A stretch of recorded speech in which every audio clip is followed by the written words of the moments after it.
Hello, this is I Do Damage and welcome back to the channel. In this Torchlight 3 video, I want to share my first impressions after a full playthrough and kind of give you my thoughts on the game. Before we go ahead and start, I want to remind everyone I do stream on Twitch every Monday, Wednesday, Friday, and Saturday. Hopefully I'll be lucky enough to catch you there sometime. So the Torchlight 3 campaign now includes 3 total frontiers or acts. It took me just around 8 hours to beat them. I could have probably done it in about 6.5, maybe 7 hours if I wasn't messing around with my fort and co-oping with some of the damage crew members. But I gotta say, it did feel slightly short. I know there's a whole nother 4th act and frontier to come. That should add like another 2 hours, so you're looking at maybe a 10-hour long campaign on release. There's a lot more to it than just the length of the campaign. Once you beat the campaign, I was around level 46, and the max level is 100, so if the multiplayer was working correctly, I would love to just grind the endgame with the damage crew, crush the content, farm items, min-max, craft, max out all the fort items, all that good stuff. But first of all, I know that there's going to be more wipes in the alpha, and second of all, the multiplayer is barely functional right now, and I think that's due to server issues. So I'm not too upset about that. I'm sure it'll be fixed with time. The next part I want to talk about in this video, and it's going to be a short one for you guys, but I just wanted to share my thoughts and kind of my impressions. So the next thing I want to talk about is the changes. From Torchlight Frontiers till now, you've seen my video about the changes, and you've also seen the video about the Torchlight 3 features. So you know all about that stuff, but let's talk about what are my thoughts, what were my impressions of all these changes. So first of all, I've got to say, wow, honestly, it does feel like a different game, but there's 2 parts to this that I really want to talk about. And the first one is, not a lot has changed in the way that the world and maps are laid out. What I mean by this is, in Torchlight Frontiers, you have a map, a passageway, and then a map, and then a passageway, all the way through a frontier, and then you go on to the next frontier. And it's still pretty much the exact same layout. The only difference now is there's 2 new towns. So you have town, map, with 3 dungeons in there defined, passageway, map, with 3 dungeons in there defined, and it just repeats, and then it does that 3 times over and over.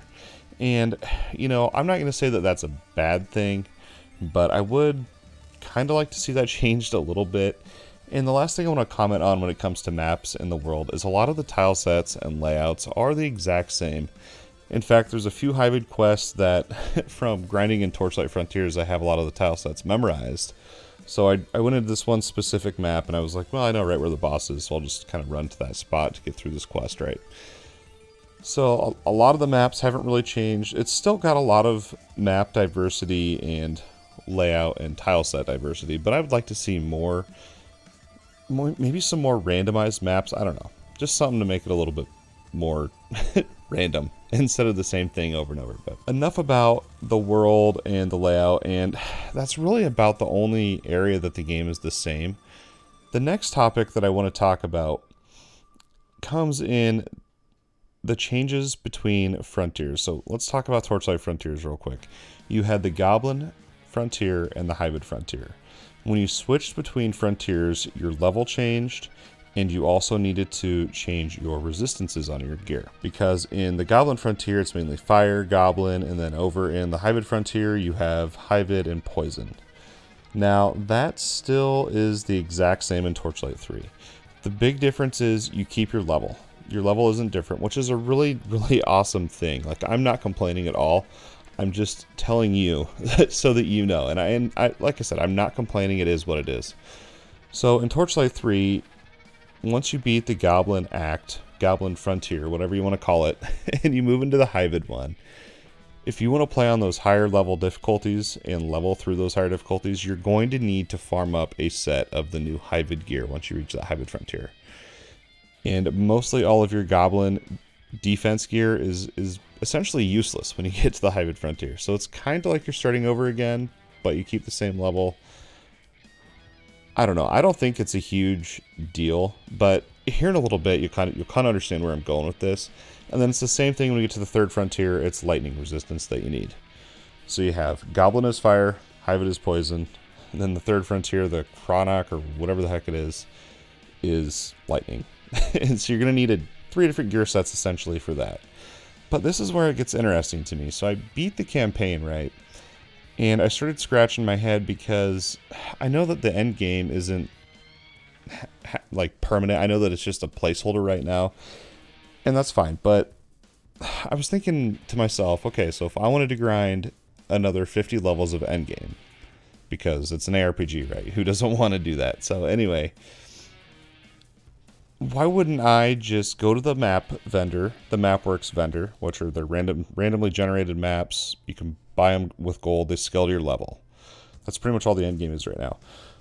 So why would I even buy Goblin or Hyvid maps? Why wouldn't I just buy the Dwarven maps or the Chronic or whatever they are, the Third Frontier map, and just farm up a set of that? Like, I would never need a Goblin or a Hyvid set ever for the endgame. I could just do the Lightning set and be good, right? I don't know. I think it'd be cool if when you bought a map, it was randomized.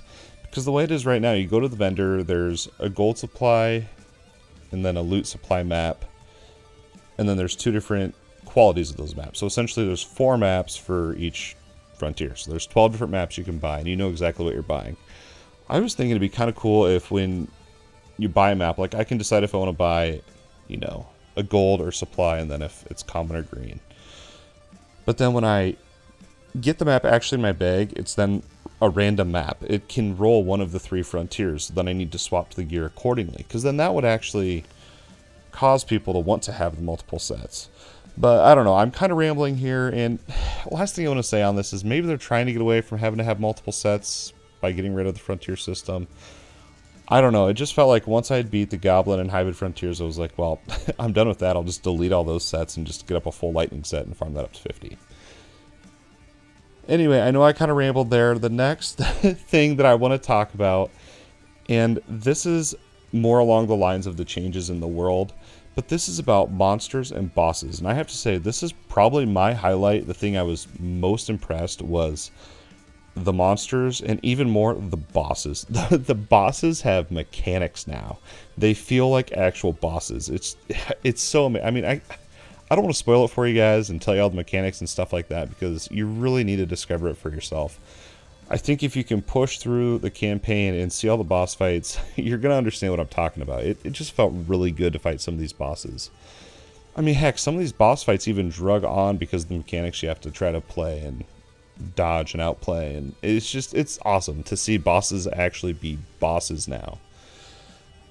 And also, I don't know what it is, but it's like just the game, it truly does feel like a whole new game, other than the things that I talked about. The gameplay, the monsters, heck, even the sounds, and there's a whole new frontier, and that 3rd frontier it's just incredible. If you have access to it, do yourself a favor and play through at least the 3rd frontier. Just get through it. You're gonna like it. It's really cool.